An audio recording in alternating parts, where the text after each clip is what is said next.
Now we're going to talk about several court cases, Supreme Court cases, that one way or another, directly usually and in some cases indirectly involved the tribes of the Great Plains, but all of which would have a big impact on Indian country everywhere around the United States. The first case we're going to look at is the Supreme Court case Ex parte Crow Dog from 1883. Ex parte, by the way, essentially means on behalf of, on the part of, and that's when a ruling is given and both sides don't have to be present. Only one side has to be present. That's all that means. So Ex parte Crow Dog, that was a Supreme Court decision. And it was related to an incident that had occurred on the Redbud Lakota Reservation in August of 1881 that involved these two individuals, Spotted Tail, whom we are very familiar with. We've talked about Spotted Tail quite a bit, and Crow Dog, Kangi Shunka, who was also, like Spotted Tail, Brule Lakota. Spotted Tail was a chief, Crow Dog was a sub-chief, and there had been friction between the two. Now, you will recall that Spotted Tail was a, quote, agency Indian who had not participated in the Great Sioux War. He had stayed on the agency. He also had not participated directly in the Red Cloud War. He had been more of a peacemaker. And in fact, as chief, part of his responsibilities there on the reservation was he was in charge of the tribal police. There was some feeling among from some quarters, and Crow Dog was in those quarters. Crow Dog having been a warrior who had fought in the Great Sioux War, there was some feeling that Spotted Tail was too much of an accommodationist, that he, in essence, was a sellout, that he rolled over too easily for the white people and signed things too quickly, maybe.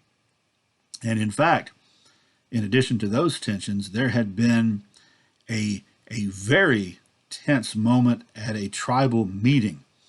I think the day before this incident in August, during which many members of the tribe were heavily criticizing Spotted Tail for having taken the wife of a guy named Conquering Bear who was disabled. So, women could leave their husbands at will. Divorce was something that was easily done. But for someone in a position of authority to wind up with the wife of a disabled person, that didn't look good. Also, there were issues around the fact that Spotted Tail was a chief because he had not been elected chief by the people. He had been appointed chief in 1876 by General Crook. So anyway, harsh words were exchanged, guns were waved at this meeting, threats were made. These two guys did not like each other at all. And it just so happened the following day that they passed each other on the road. They were both armed, and Crow Dog shot Spotted Tail dead. Now, had Spotted Tail threatened to kill him? Did he take his weapon out? We don't really know the exact details because it was just the two of them there. However, Crow Dog definitely did it. And there were other things that were given as possible factors by various different people, all of them involving, basically it came down to tribal politics, and one person being viewed as an accommodationist by another person who was a lot more in favor of native sovereignty, you might say. Anyhow, this was settled according to Lakota law, which, like most North American native groups, there's the law of blood revenge, right? So if one person kills another and they're in the same tribe, then the family of the victim is entitled to kill the murderer. And if they can't find the murderer, to kill someone related to him from his family. Now, in the Plains tradition, there was another option. It was called covering over, so that if you were the killer in this case, and the victim's clan or family were out to get you, you could be proactive and apologize and give them a gift, which they would usually then accept as covering over the infraction. So he gave them a gift of $600, which was quite a bit of money, particularly on a reservation, 8 horses, which also very valuable, and one really nice blanket. And Spotted Tail's family accepted that, and that cleared the slate. Well, that cleared the slate on the reservation.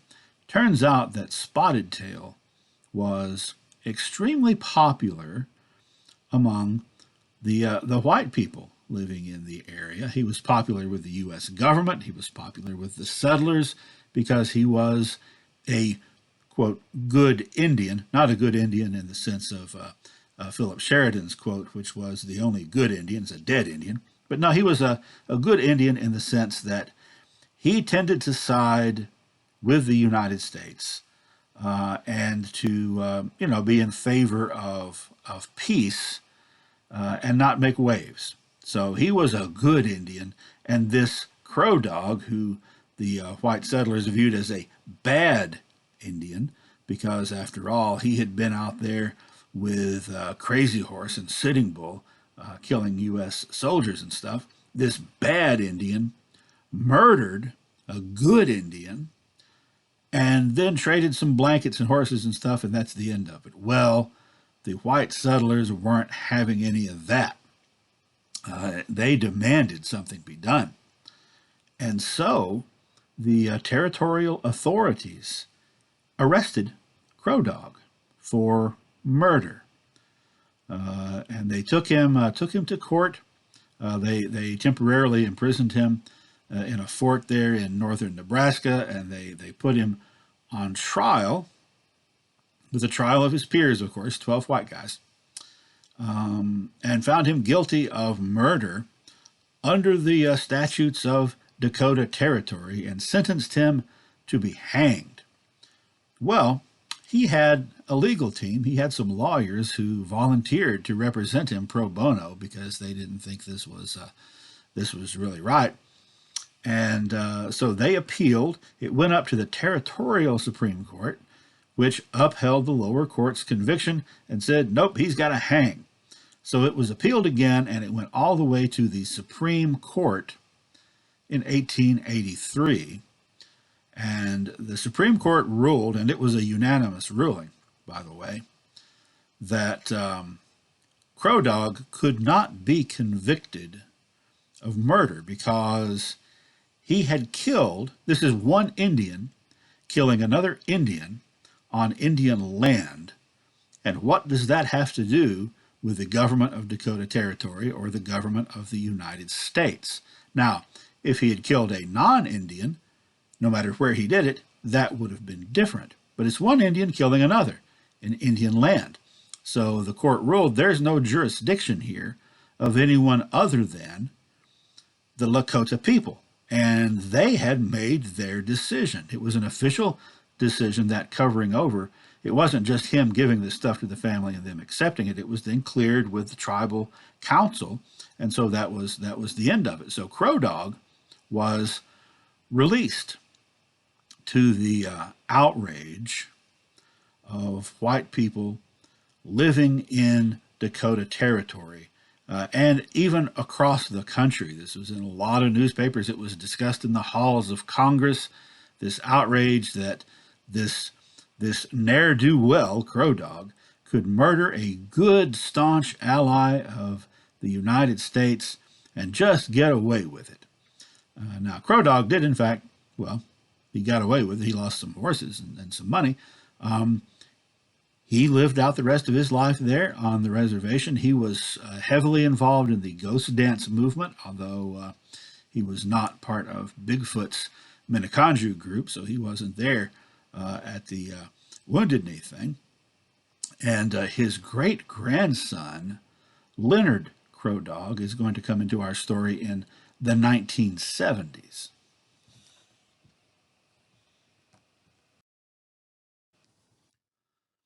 There was so much outrage among the American public about the death of Spotted Tail and the freedom of Crow Dog that it was taken up in the halls of Congress. And in 1885, the Major Crimes Act was passed. The Major Crimes Act specified originally 7 crimes: murder, manslaughter, rape, assault with the intent to kill, arson, burglary, and larceny, that had federal jurisdiction on the reservation, even if it was one Indian committing the crime against another Indian, again on Indian land, that still the federal government would have jurisdiction. This was later expanded to 15 major crimes. So that would mean that under this law, if the Spotted Tail Crow Dog thing happened again, that Crow Dog could be arrested, tried, convicted, and executed for the killing. The following year, the case of U.S. versus Kagama was brought before the court. This was an opportunity to put the Major Crimes Act to the test and to establish precedent that the act, the congressional act, was constitutional and was legal. The Kagama case was very similar to the Crow Dog case. One Native American named Kagama killed another one on the Hoop Valley Reservation in California, and so he was convicted and he was tried and convicted under this Major Crimes Act. So that then made, that established that this was in fact law. Now, what does that mean? For one thing, that means an extreme limitation on native sovereignty, so that members of a tribe on their own land are not allowed to adjudicate quote-unquote major or serious crimes. This means that, just to give you a little bit of an overview, later cases firmly established, like I think the Suquamish case, that I think it was in 1978, established that tribal governments have no authority over non-Indians, right? So even though there are still reservations and there are tribal police, if a white person or a non-Indian person of any kind comes onto the reservation and commits a crime against a Native American, they can only, there's no jurisdiction, so that's only the federal government can do anything about that. That's part of the reason there is so much rape and murder of women on the reservation by non-Indians, because it's really hard to adjudicate because of the jurisdictional issues. But it also means that if, say, you're on the Northern Cheyenne Reservation and one Northern Cheyenne assaults another with the intent to kill, say with a weapon, then the tribal police, they can't remand him over to the tribal courts. That has to become a federal thing. So that's one issue, the limitation of sovereignty. On a broader note, this provided a very big, very important precedent. All right? So the Major Crimes Act is essentially saying there are some things Indians can't be trusted to take care of because then you got them trading blankets and stuff. They can't be trusted to take care of serious matters. The federal government has to step in and do it for them. Okay? That was 1885. That was then cemented with the Supreme Court decision of Kagama in 1886. What was the Dawes Act if not another statement that tribal governments can't be trusted to handle anything, and the federal government needs to intercede? And when was the Dawes Act implemented? February 1887. So when was it being discussed in Congress?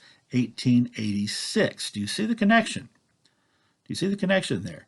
Ex parte Crow Dog directly led to the Major Crimes Act of 1885, then reinforced by Kagama, and that indirectly laid the foundation for the Dawes Act almost immediately thereafter.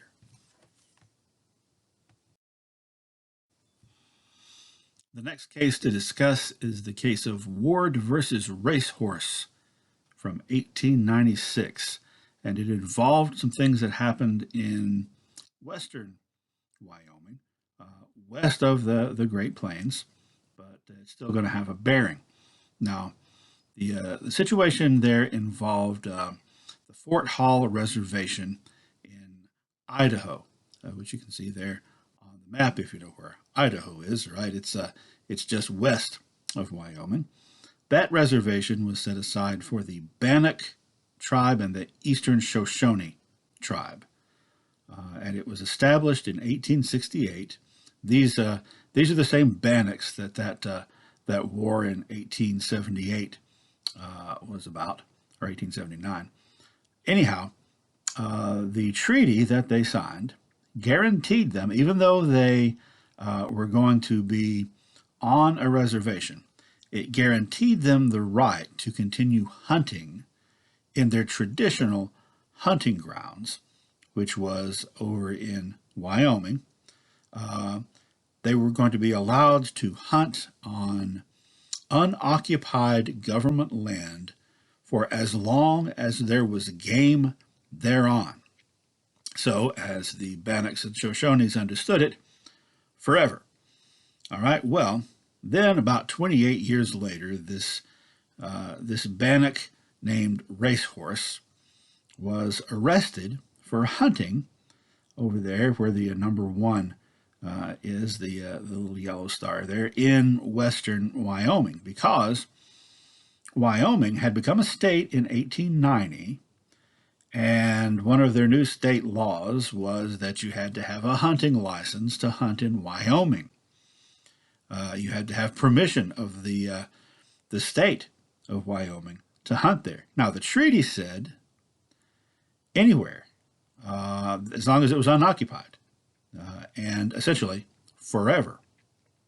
What the state of Wyoming was arguing was that treaty was written in 1868 when this was a territory, but that in 1890, when it became a state, circumstances changed, so the treaty no longer applied. So in essence, what that means is that if the U.S. government signs a treaty and says that something is going to be in place forever, everyone should understand that doesn't mean forever. Everyone should understand that means until there is any change in circumstance. Well, that's not how the Indians understood it, because that's not how it was presented to them nor how it was written. Anyhow, Racehorse lost this case, and thereafter, Ward versus Racehorse was used down through the 20th century to roll back various Native American sovereignty rights and various promises, with that essentially that idea that if a treaty says forever, that's not what it means. Now, I have a couple of other stars there.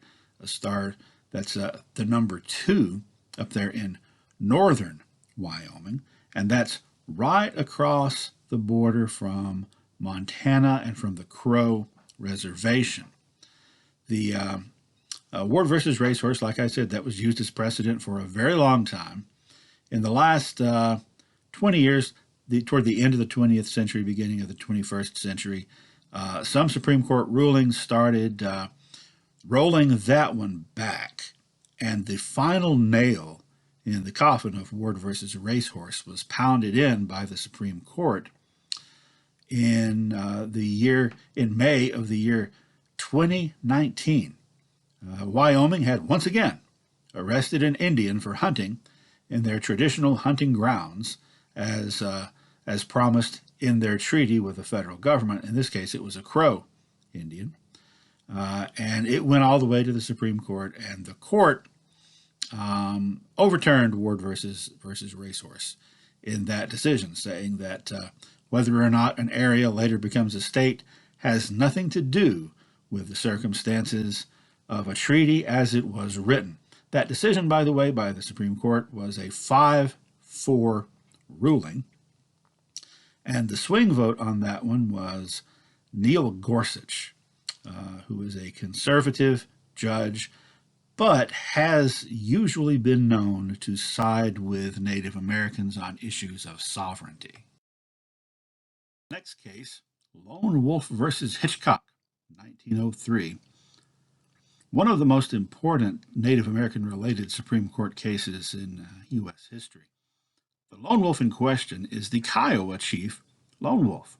Now, that's not Lone Wolf the Elder, who is pictured there on the left. If you will recall, Lone Wolf the Elder was, at the end of the Red River War, he was sent away to prison in Florida, where he got sick, and then when he came home, died not too long after that in the late 1870s. Now, this is Lone Wolf the Younger, originally named Mamete, who, if you will recall, it's been a long time since we talked about it, but when he was a young warrior in his 30s, he had saved the life of Lone Wolf's only son and befriended the family, and then later Lone Wolf's son was killed, and he adopted Mamete as his new son and gave him his name, Lone Wolf. So this is Lone Wolf the Younger, but he was actually a Kiowa warrior who rode with Quanah Parker and the other Comanches in that Red River War. And now here it is almost, it's more than a quarter of a century later. Lone Wolf, who is pictured there on the right, around the time that this case was being decided in 1903. He brought this case as a result of allotment, arguing that by subjecting the Kiowa tribe to allotment in 1893, that had been a violation of the Medicine Lodge Treaty of 1867, which had guaranteed the land to the tribe, to the Kiowa tribe. So this is definitely negating that previous treaty. What makes this case so important is not just the ruling, which went against Lone Wolf and in defense of allotment, essentially, but the explanation that was given for that by the court. The explanation was that according to the Constitution, Congress has, and this is how the court defined it, plenary power. Plenary power, which means absolute power over Indians. Congress can do whatever they want. In other words, if there's a vote taken, that is the way it is, no matter what any previous treaty ever said. So Congress holds the fate of Native American tribes and people in its hand. This has been described by Robert F. Williams, a Native American legal scholar, as being like a loaded weapon that can be discharged at any time. So, in other words, no matter what treaties may have said, the Dawes Act can be put into motion, and any other act, and there's going to be several things that are going to happen after this, that are legally justified, not morally necessarily, but legally justified by Lone Wolf versus Hitchcock, and the idea of congressional plenary power. The final case we're going to talk about is Winters versus United States in 1908. This also is an extremely important case, otherwise we wouldn't be talking about it. Now, I said it's the final one we're going to talk about. I could actually talk for an entire semester about these Native American related court cases, and in fact I do in a class called American Indian Law, but that's not what class this is. So we'll limit ourselves to these very important ones that we've discussed, all of which have some connection to the plains in one way or another. All right, well, this case revolves around the Fort Belknap Reservation, which is the home of the Assiniboine and Gros Ventre people. The Assiniboine, a Siouan-speaking people, the Nakota, and the Gros Ventre, a group that used to be part of the Arapaho. They're also in Montana, far enough to the east that they are on the Great Plains. So essentially, these two tribes were involved in a treaty that wound up with them being on this reservation. And then as more and more settlers started coming in, particularly after allotment, moving into the surrounding areas, those settlers, many of whom were farmers or ranchers, wanted water, so they started diverting water from the river that passed through this reservation. In fact, they started diverting it before it reached the reservation for their own use. Now, the argument was made in the original treaty, it didn't say anything about the usage of water. When it came before the Supreme Court, however, the court ruled that since the whole point of having a reservation is so that tribes could become independent, essentially self-reliant, not politically independent, but self-reliant. And also the idea was the reservation is the place they're supposed to live, and you can't live without water. So whether a treaty says anything about water or not, it is implied. It is implicit within the treaty creating a reservation that they have to have water. And that means nobody can tinker with the water and prevent it from getting to the reservation. And that did not just apply to farmers living around the Fort Belknap reservation. That applies everywhere around the country. So that if there's a reservation, say, that's located along a river, and that river creates the boundary between two states, and those two states are arguing with one another over who gets to do what with the river, neither of them can do anything that's going to affect the water going to that reservation because federal authority extends over the reservation, and that trumps state authority. So, unless a tribe specifically signs away their water rights, they have them, whether they are explicitly written out or not. And these are referred to Winters' rights when discussing matters such as these.